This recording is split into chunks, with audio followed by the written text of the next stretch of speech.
নাকের ডগায় রমরমিয়ে চলছে মাটি মাফিয়াদের দৌরাত্ম্য। অবৈধভাবে মাটি কাটার ফলে সমস্যায় স্থানীয়রা বারংবার প্রশাসনকে জানিয়েও মেলেনি সুরাহা। ধৈর্যের বাঁধ ভাঙতেই সোমবার সকালে মাটি বোঝাই ট্রাক্টর আটকে বিক্ষোভ দেখায় ক্ষুব্ধ গ্রামবাসী। ঘটনাটি মুর্শিদাবাদের বেলডাঙ্গার। অভিযোগ, কোনো রয়্যালটি ছাড়াই ভাপ্তাকুলু বিল থেকে অবৈধভাবে মাটি কাটা হচ্ছে। এই কাজের সঙ্গে যুক্ত স্থানীয় নেতৃত্ব থেকে বিধায়ক।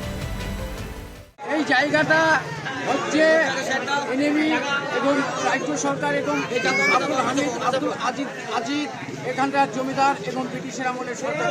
সামনে যে মাটি সিঁড়ি আসছে ডুবে ডুবে জাগতে পারবে না, সে জাগ ডুবে গেলে কি করে তুলবে বলেন? হ্যাঁ, এই যে মাটি কাটছে এটা কি পাবলিকের জায়গায় মাটি কাটছে না গভর্নমেন্টের জায়গায়? সরকারি জায়গায় মাটি কাটছে? কোনো অনুমতি নাই? না, কোনো অনুমতি নাই। কারা কাটছে এটা? কাটছে আপনার ওই নেতারা, ওই টিএমসি নেতারা।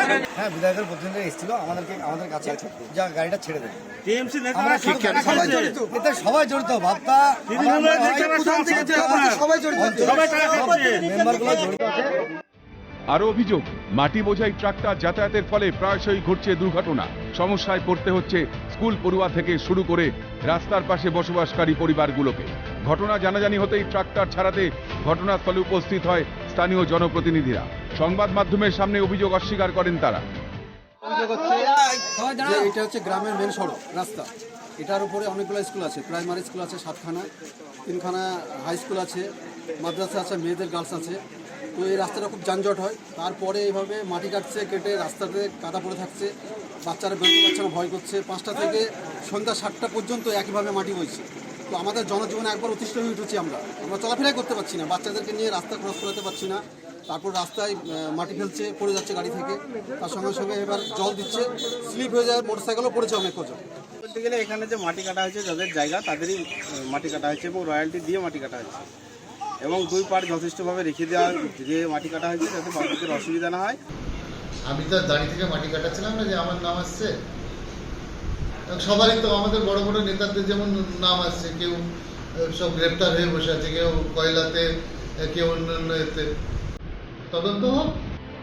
পরবর্তীতে ঘটনাস্থলে পৌঁছে গ্রামবাসীদের অভিযোগের সায় দিয়ে অভিযুক্তদের বিরুদ্ধে আইনানুগ ব্যবস্থা গ্রহণের আশ্বাস বিএলআরও। একই সঙ্গে উপযুক্ত ব্যবস্থা গ্রহণের আশ্বাস স্থানীয় তৃণমূল নেতৃত্বের। খবর পেয়ে ঘটনাস্থলে পৌঁছে ট্রাক্টরগুলোকে আটক করে থানায় নিয়ে যায় পুলিশ।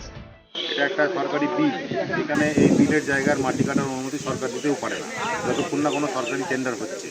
তাই যারা কেটেছিল তারা বেআইনিভাবে কেটেছে, এর ব্যবস্থা নেওয়া হবে। পুলিশের সঙ্গে যোগ করে আমি এটার ব্যবস্থা নেব।